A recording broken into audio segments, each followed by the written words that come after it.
আসসালামু আলাইকুম, ওয়েলকাম করছি রিয়াসাদ আজিম। ভিন্ন ধর্ম মতাদর্শে যারা শুনছেন সবার প্রতি আন্তরিক কৃতজ্ঞতা। সাকিব আল হাসানের সবশেষ যে আপডেটটা আমি গতকাল রাতে দিয়েছিলাম, আজকে সন্ধ্যার পরে সেটা ম্যাচিউর হয়েছে এবং আমরা সবাই জানি যে সাকিব আল হাসানের বাংলাদেশের হয়ে পাকিস্তানের বিপক্ষে সেকেন্ড টেস্ট স্কোয়াডে থাকা নিয়ে কোনো ধরনের সংশয় নেই। তিনি দলে থাকছেন, তিনি খেলবেন সেই ম্যাচে। এবং সবচেয়ে গুরুত্বপূর্ণ ব্যাপার যেটা যেটা আমি গতকালকেই আবার মেনশন করতে চাই, যে আপনাদের জানিয়েছিলাম যে বাংলাদেশ ক্রিকেট বোর্ড, তারা যেহেতু contracted cricketer Shakib Al Hasan Bangladesh cricket বোর্ডের, সো সাকিবের লিগ্যাল ইস্যুস গুলো তারা নিজেরা হ্যান্ডেল করবে এবং সেটা শুরু হয়েছে। আজ সকালে আমি আপনাদের আপডেট করেছিলাম যে বাংলাদেশ ক্রিকেট বোর্ড, আমি যখন সেই ভিডিওটা রেকর্ড করেছিলাম তখন পর্যন্ত আইনি নোটিশ পায় নাই, যে ব্যাপারটা আমি ইনফর্ম ছিলাম। এবং আজকে আইনি নোটিশ পাবার পরে বাংলাদেশ ক্রিকেট বোর্ড সেটাতে রেসপন্স করার সিদ্ধান্ত নিয়েছে। এবং সাকিব আল হাসান যতদিন পর্যন্ত না দোষী সাব্যস্ত হন, আবারও বলছি, সাকিব আল হাসান যতদিন পর্যন্ত না দোষী সাব্যস্ত হন ততদিন ন্যাশনাল ক্রিকেটে তার প্রেজেন্স নিয়ে কোনো ধরনের সংশয় দেখছে না Bangladesh cricket board. Bangladesh cricket বোর্ডের প্রেসিডেন্ট এই মুহূর্তে যিনি একটা ডাইনামিক রোল প্লে করছেন দায়িত্ব নেওয়ার পর থেকেই, ফারুক আহমেদ। তাহলে ব্যাপারটা দাঁড়াচ্ছে কি? সাকিবের নামে অনেকেই বলছে যে আরো অনেকগুলো কেসেস হতে পারে, অনেকগুলো ব্যাপারে তার ইনভলভমেন্ট নিয়ে অনেক ধরনের প্রশ্ন রয়েছে। সো ওই কেসেস গুলো যদি ফাইল করা হয়, তার মানে এখন যেই কেসটা চলমান বা যেটার এফআইআর এখন পর্যন্ত হয় নাই, হয়তো সামনে হবে, আদাবর থানায় যেটা করা হয়েছে, অন্য কেসেস গুলো যদি ফাইল করা হয় তাহলে কিন্তু সাকিবের এগেনস্টে নাম্বার অফ কেসেস বেড়ে যাবে। এর মানে এই না যে সাকিব আল হাসানের খেলার চান্সেস আবার কমে যাবে। আজকে যে ভাইবসটা আমরা পেয়েছি, যে ইন্টেন্ট নিয়ে আসলে বাংলাদেশ ক্রিকেট বোর্ড কথা বলেছে, একটা ব্যাপার খুবই পরিষ্কার, যে সাকিব আল হাসান যতদিন না পর্যন্ত, আবারও আপনাদের মেনশন করছি, কেউ পছন্দ করতে পারেন, নাও পছন্দ করতে পারেন, এটা আপনাদের ব্যাপার, বাট বাংলাদেশ ক্রিকেট বোর্ডের স্টান্সটা হচ্ছে Shakib Al Hasan unless or until তিনি যতদিন না পর্যন্ত আসলে দোষী সাব্যস্ত হবেন, তিনি বাংলাদেশ দলে তার রিপ্রেজেন্টেশন থাকবে। Point number one. দ্বিতীয় যেটা, আমি কিছু গুরুত্বপূর্ণ আপডেট আপনার সাথে শেয়ার করতে চাই। দ্বিতীয় পয়েন্ট যেটা, সেটা হচ্ছে আরো ইম্পর্টেন্ট। সাকিব আল হাসানের একটা ব্যাপারে পরিষ্কার ডিসিশন হয়েছে, is not coming back to Bangladesh. Shakib Al Hasan বাংলাদেশে আপাতত ফিরছেন না। জাতীয় দলে তিনি খেলবেন, কিন্তু বাংলাদেশে তিনি আপাতত ব্যাক করছেন না।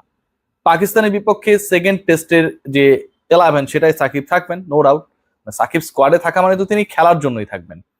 এরপর তো বাংলাদেশ দল রিটার্ন করবে, দেশে রিটার্ন করবে, they will be preparing for India's tour. সেখানটায় কি বাংলাদেশের টেস্ট এবং টি-20 খেলা রয়েছে, 3-4টা ভেন্যুতে খেলা হবে। সো প্রিপারেশন ওয়াইজ কিন্তু আসলে দলকে অনেক বেশি রোল অন করার ব্যাপার রয়েছে। সো ওই জায়গাটায় সাকিব আল হাসান বাংলাদেশ দলের সাথে তার প্রিপারেশনটা নেবে না। যেহেতু সাকিব আল হাসান দোষী সাব্যস্ত হওয়ার আগ পর্যন্ত জাতীয় দলে খেলবেন, তার মানে আমরা ধরে নিতে পারি ভারতের বিপক্ষে বাংলাদেশের যে অ্যাওয়ে খেলা রয়েছে সেখানটাও সাকিব আল হাসান খেলবেন দোষী সাব্যস্ত হওয়ার আগ পর্যন্ত, মানে শর্ত সাপেক্ষে, যেটা স্টার মার্ক দিয়ে আমি শুরুতেই আলোচনা করেছি। সো ওখানটাও যদি খেলেন, সাকিব আল হাসান বাংলাদেশ দলের যে প্রিপারেশন, যে প্রস্তুতি ক্যাম্পটা হবে আপনার দ্য পাকিস্তান সিরিজ, ডেফিনেটলি একটা প্র্যাকটিস সেশন হবে, এখানটা একটা ক্যাম্প হবে, ক্রিকেটাররা সেখানটায় অনুশীলন করবেন। সেই ক্যাম্পে তিনি থাকবেন না, কিন্তু তিনি ইন্ডিয়ায় গিয়ে বাংলাদেশের দলের হয়ে খেলবেন।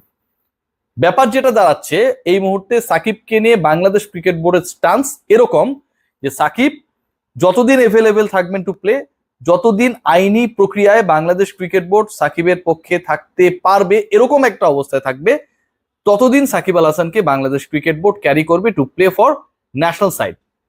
কিন্তু যেই খেলাগুলো হোমে হবে, তখন যদি সাকিবের দেশে ফিরতে প্রবলেম হয়, অথবা সাকিবের দেশে ফেরা সাকিবের জন্য ঝুঁকিপূর্ণ হয়, বাংলাদেশ ক্রিকেট বোর্ড এই মুহূর্তে যে ব্যস্ততার মধ্যে রয়েছে সেটাকে সুপার ইন্টেন্সিটিতে বাড়িয়ে দেয়, তাহলে সাকিব বাংলাদেশে যেসব সিরিজ হবে অথবা অনুশীলন সেশন হবে কোনোটাতেই আসবেন না।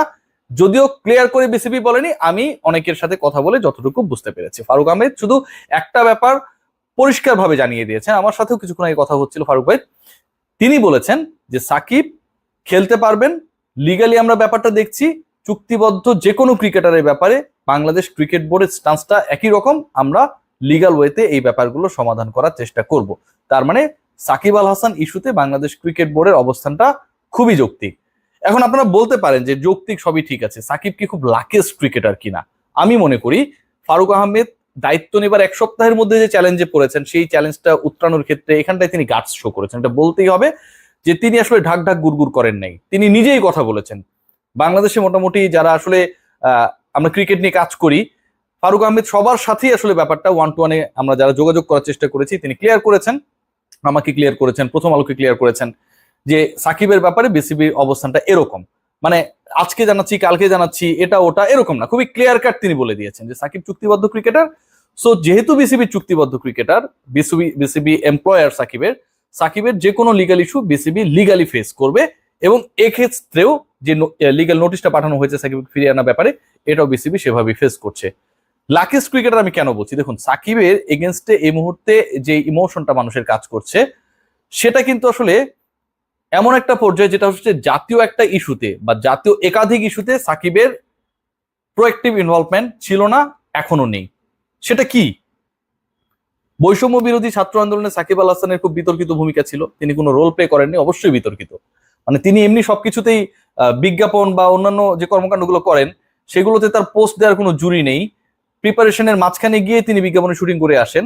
অথচ আমার ভাইয়ের রক্ত ঝরছে বুক থেকে, তখন সাকিব আল হাসানের সেই সময়টুকু হয় না অন্তত একটা সমবেদনা জানানোর জন্য। বিদেশে ঘুরেছেন, সাফারি দেখেছেন, মানে লং অ্যাওয়েটেড আসলে একটা হলিডে কাটিয়েছেন, সবই ঠিক আছে, বাট মানুষের জন্য আসলে সাকিব আল হাসানের বুক কাঁদেনি। এই যে জাতীয় একটা ইস্যুতে সাকিব চুপ ছিলেন, এরপরে তার প্রতি যে মানুষের ঘৃণা, তার প্রতি যে অভক্তি তৈরি হয়েছে, তার ব্যাপারে মানুষের যে অরুচি তৈরি হয়েছে, সেটা আরো বেড়ে গেছে। এই যে চলমান বন্যা, এই বন্যাতেও সাকিব আল হাসানের মানে ভূমিকাটা অনেকটাই বিতর্কিত আমরা বলতে পারি।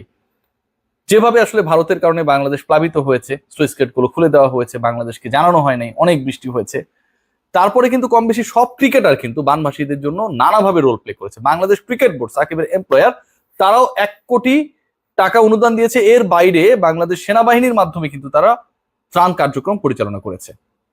সাকিব আল হাসানের এই ক্ষেত্রেও বানভাসী মানুষ, যেই 11টা জেলা ক্ষতিগ্রস্ত হয়েছে, সেই জেলার তো সাপোর্টাররা সাকিবকে সাপোর্টই করেন। যারা তরুণ প্রজন্ম, যারা বয়স্ক, সবাই তো সাকিব আল হাসানের খেলা দেখেন। সাকিব তাদের জন্য পর্যন্ত একটা স্ট্যাটাস দেননি, দিতে পারতেন কিন্তু।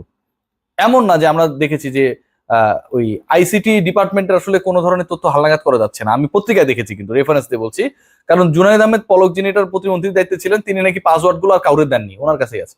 তো সাকিবের তো আসলে ফেসবুকের বা তার সোশ্যাল হ্যান্ডেলের পাসওয়ার্ড হারিয়ে গেছে বা অন্য কেউ চুরি করে নিয়ে গেছে, ব্যাপারটা এরকমটা না। জাতীয় ইস্যুতে চুপ থাকার পরও সাকিবের ফেভারে বাংলাদেশ ক্রিকেট বোর্ড কাজ করছে, সাকিবকে লিগ্যাল অ্যাসিস্ট্যান্স দিচ্ছে। বৈষম্য বিরোধী ছাত্র আন্দোলনের ফলশ্রুতিতে বাংলাদেশ ক্রিকেট বোর্ডে যে পরিবর্তন আসছে, এবং সেই পরিবর্তনের ফল যদি হয় ফারুক আহমেদ, কি বলছি, বৈষম্য বিরোধী ছাত্র আন্দোলনের পরিবর্তনের ফল যদি হয় ফারুক আহমেদ, সেই ফারুক আহমেদ এত বড় একটা গুরুত্বপূর্ণ ইস্যুতে নিষ্ক্রিয় একজন ক্রিকেটার, তাকে কিন্তু লিগ্যাল সাপোর্ট দেওয়ার ঘোষণা দিয়েছেন। It's a গাটসি decision. সাকিবের কি বোধোদয়টা হবে যে বাংলাদেশ ক্রিকেট বোর্ড তাকে কতটা সাপোর্ট দিচ্ছে? বাংলাদেশের ক্রিকেটটা তার ব্যবসা, তার এন্ডোর্সমেন্ট, তার অন্যান্য যে কোনো কর্মকাণ্ডের থেকে আসলে বেশি প্রায়োরিটি পাওয়া উচিত। আমি জানি না সাকিবের সেই বোধোদয় হবে কিনা, সাকিবই ভালো জানেন। সবাই ভালো থাকবেন, টেক গ্রেট কেয়ার।